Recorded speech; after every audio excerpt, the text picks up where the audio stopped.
Maghatag ang provincial capital og 1.7 milyones ka pesos alang sa 248 ka mga panimay nga naapektuhan sa dakong sunog sa sitio Manangados, Barangay Tabunok, Talisay. Matod ni Mary Rose Lopez, Assistant Head sa Provincial Social Welfare and Development Office kun PSWDO, makadawat og tag 10,000 pesos sa mga totally damaged ka panimay, samtang 6,000 pesos para sa mga partially damaged og 3,000 pesos sab ang ihatag sa mga renters ug sharers. Personal nga misuroy si Governor Pamela Bayquatro sa lugar sa sunog ug nakikita kang Talisay Mayor Samsam Gulyas. Gihangyo sa city government ang dugang suporta nga gikan sa Kapitolyo nga dali ra usab giaprubahan sa gobernador.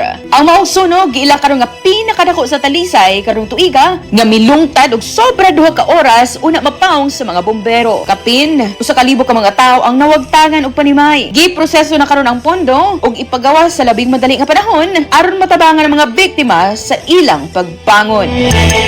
Kini si Idol Aiko, di kapugngan sa paghatod sa nagunang balita. Tatak, ayaw ang balita.